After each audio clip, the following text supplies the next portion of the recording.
Bismillahirrahmanirrahim. Assalamualaikum warahmatullahi wabarakatuh. Perkenalkan, nama saya Alfian Sario Rizky Maulana. Saya adalah mahasiswa Ilmu Politik Fakultas Ilmu Sosial dan Ilmu Politik Universitas Muhammadiyah Jakarta. Dan saya angkatan 2019. Ya, jadi pada kesempatan kali ini, dalam video kali ini saya akan mencoba membahas tentang kepemimpinan politik dalam Islam, dalam pandangan Islam gitu. Nah, apabila di video sebelumnya saya menjelaskan tentang transformasi Islam dalam politik, maka kali ini saya akan membahas tentang dan mencoba mengupas tentang kepemimpinan politik dalam Islam, yang nantinya bahwa kepemimpinan yang baik dalam politik menurut pandangan Islam seperti apa, kemudian kepemimpinan yang baik dalam pandangan Islam itu seperti apa, nantinya akan saya bahas dalam video kali ini.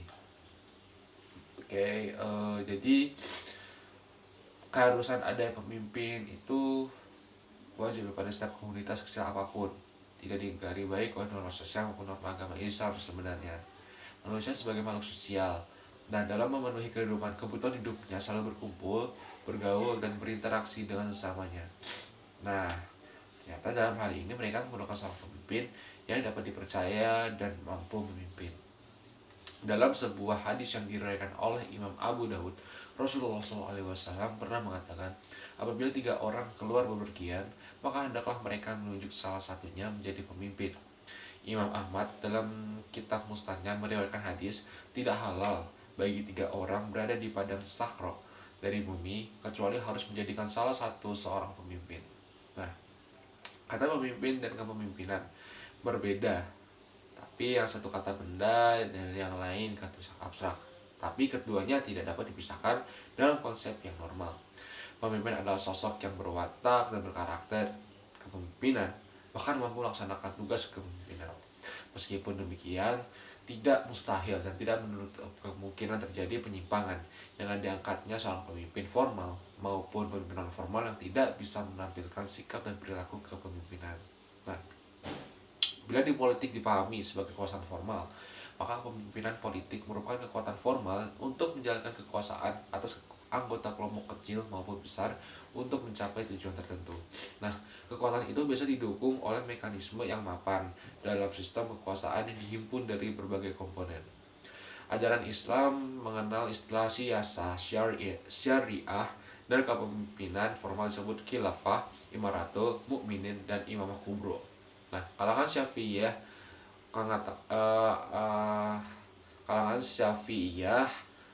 mengatakan politik harus sesuai dengan tujuan umum syariah Islamiyah, yaitu melihara agama, akal, jiwa, harta, dan keturunan.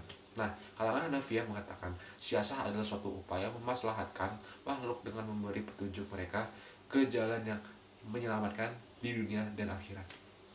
Sementara itu, Imam Abil Wafa Ibnu Aqil mengatakan siasah merupakan perbuatan, bersikap, dan perilaku yang melibatkan masyarakat yang lebih mendekatkan mereka kepada kemaslahatan sekaligus menjauhkan dari mafsadah. Ya, mafsadah, meskipun hal itu belum pernah dilakukan oleh seorang rasul maupun belum pernah diwahyukan.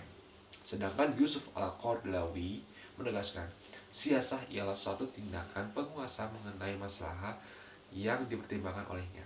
Nah, ungkapan-ungkapan tadi dapat dipahami bahwa apapun pengertian tentang siasah, ia adalah suatu paradigma yang intinya bertujuan mencapai maslahat di dunia dan akhirat bagi masyarakat. Kemaslahatan mana mesti diarahkan pada pencapaian tujuan umum syariah dengan pengertiannya yang luas dan dinamis, sehingga mampu mengakomodasi segala bentuk transformasi sosial yang terjadi. Siasah dengan demikian tidaklah hanya terbatas pada politik yang bersifat struktural dan formal, tapi lebih dari itu, ia mempunyai kekuatan dan kemampuan mendinamisir warga masyarakat untuk bersikap dan berperilaku politis dengan pertimbangan maslahah yang luas. Siasah demikian akan mampu membentuk infrastruktur yang kuat, sekaligus memperkuat suprastruktur yang seimbang dengan kaidah fikih bahwa kebijakan imam atas rakyatnya harus bergantung pada pertimbangan maslahah. Yusuf Al-Qardawi menegaskan, politik yang adil, al-siyasat al-adilah, bukan harus sesuai dengan syariat, tapi harus tidak bertentangan dengan syariat. Jadi kayak seperti telah disebutkan bahwa kepemimpinan formal yang disebut khilafah, imaratul mukminin dan imamah kubro.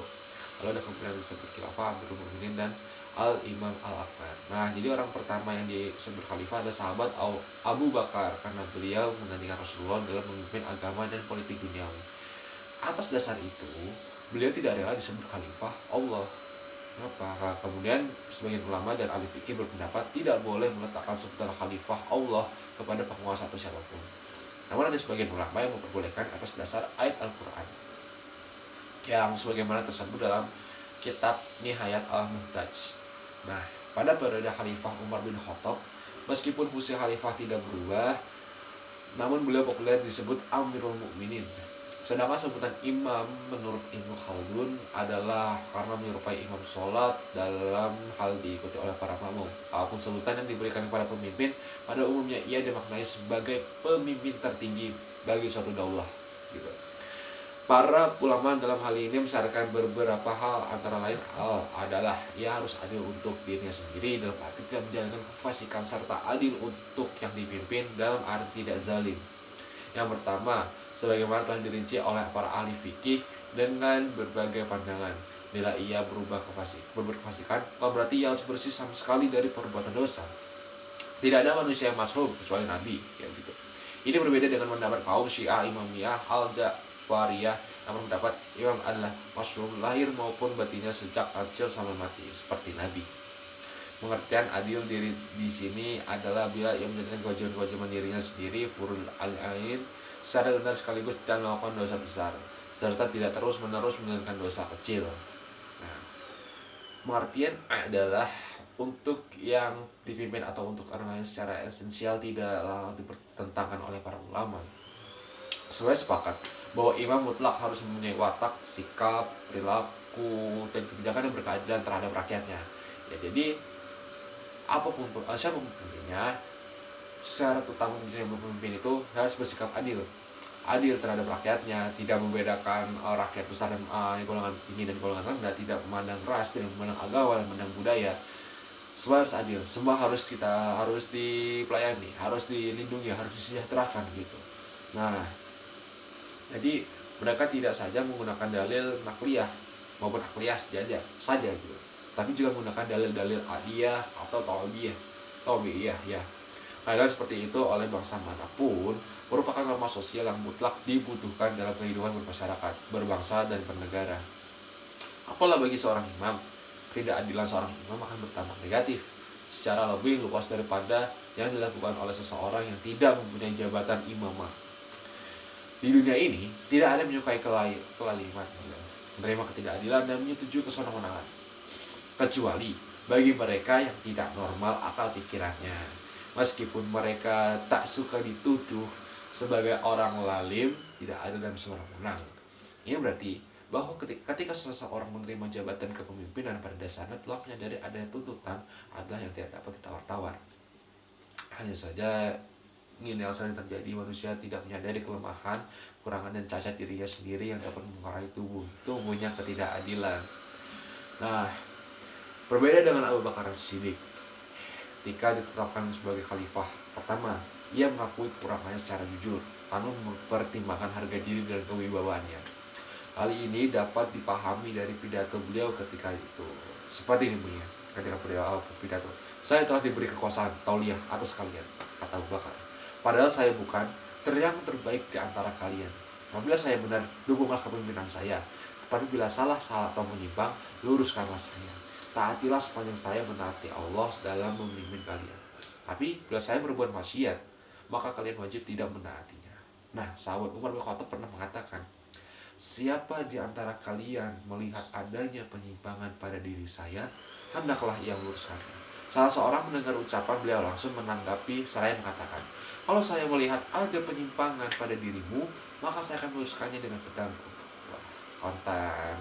Ketika mendengar tanggapan ini, Khalifah Umar berujar, "Alhamdulillah, bila di antara umat Muhammad SAW ada yang meluruskan penyimpangan Umar dengan pedangnya." Gitu.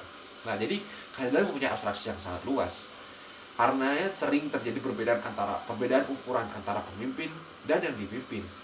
Pemimpin pepandangan bahwa kebijakannya sudah memenuhi kaidah keadilan, sementara yang dipimpin menganggap kebijakannya belum adil. Dalam hal ini, mekanisme musyawarah, dialog demokratis, dan terbuka antara keduanya merupakan salah satu cara untuk mencari penyelesaian dengan berpedoman dengan standarisasi keadilan yang telah disepakati dan ditetapkan oleh undang-undang. Nah, kemapanan keadaan masyarakat sering dipengaruhi oleh hubungan antara keadilan, ketaatan, dan musyawarah. Keadilan dan ketaatan merupakan dua hal yang sulit dipisahkan dalam kehidupan masyarakat. Karena keadaan pihak yang dipimpin sering terbentuk oleh keadilan pemimpinnya. Karena ketidakadilan pemimpin, ketaatan umat menjadi surut atau hilang sama sekali. Kecuali karena keterpaksaan yang berujung pada adanya ketaatan semu. Nah, hubungan simbiosis antara keadilan dan ketaatan bukanlah sifat alamiah yang bisa terjadi dengan sendirinya. Akan tetapi tergantung pada komitmen-komitmen tertentu yang disepakati kedua belah pihak yang memimpin dan yang dipimpin. Komitmen-komitmen itu akan muncul tergantung pada mekanisme musyawarah dan dialog. Itulah sebabnya Sayyid Qutb mengatakan, keadilan, ketaatan, dan musyawarah sangat mendasar bagi kepemimpinan politik dalam Islam. Ya, paradigma keadilan dengan demikian selalu berbeda-beda berdasarkan sasaran berbeda. Keadilan ekonomi tentu berbeda dengan keadilan politik, berbeda pula dengan aspek-aspek kehidupan lainnya. Begitu pula batas-batas keadilan akan berbeda-beda atas dasar perbedaan hak dan kewajiban. Sedangkan hak dan kewajiban setiap individu itu maupun jamaah akan bergantung pada perkembangan status sosialnya. Ya, jadi dalam komunitas keluarga misalnya, bahwa suami istri punya hak dan kewajiban tertentu. Ketika ada seorang anak, status keduanya berubah dan berkembang menjadi ayah dan ibu, gitu kan. Nah, jadi hak dan kewajibannya bertambah pula. Seperti apa? Mereka punya kewajiban untuk mendidik anaknya, kemudian mengasuh anaknya menjadi anak yang lebih baik, anak yang baik gitu, anak soleh gitu. Itu merupakan sebuah kewajiban. Nah, begitu pula keadaannya ketika ia mengangkat seseorang dalam keluarga sebagai pembantu, statusnya menjadi majikan kan.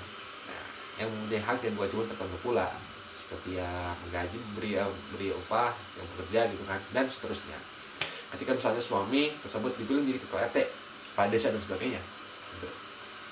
Kesadaran dan kemampuan manajemen mengaplikasikan hak dan kewajiban secara seimbang atas dasar kejujuran, keamanatan, dan solidaritas yang kuat merupakan dorongan yang kuat untuk menentukan sikap perilaku dan kebijakan yang berkeadilan bagi pemimpin. Nah, Imam Al-Razi dalam tafsirnya menyetir sebuah hadis yang menegaskan posisi Al-Adlu berada di antara Al-Sidqu dan Al-Rahmah. Dr. Muhammad Abdul Qadir Abu Faris dalam kitab Al-Nidam Al-Siyasi fi Al-Islam menegaskan, keadilan pada hakikatnya ada Al-Sidqu dan Al-Rahmah. Keadilan berarti menegakkan kebenaran dan kejujuran serta belas kasih dan solidaritas. Dan bahwa kemaslahatan umat bergantung pada Al-Sidqu, Al-Adlu, dan Al-Rahmah. Risalah Rasulullah SAW adalah rahmatan lil alamin, sebagai yang selalu mendapatkan rahmat Allah gitu. Biasanya kurang lebih. Jadi apapun yang terjadi pemimpinan dalam Islam, ya, itu kita harus bersikap adil secara garis besar. Kita tidak bisa menjadi seorang pemimpin dan juga kita hanya menguntungkan diri sendiri. Tapi nyatanya seperti ini, pemimpin itu menjadi pedoman bagi para umatnya atau para bawahannya yang sedang dipimpin gitu. Jadi sebagai pemimpin harusnya bisa, ya tadi seperti contohnya seperti menjadi orang tua, pemimpin itu harus bisa membimbing orang bawahannya untuk menjadi sesuatu yang lebih baik, harus bisa memberi komando ke arah yang lebih baik, bukan memberikan yang buruk gitu kan. Nah, pemimpin ini sifatnya lebih karena membimbing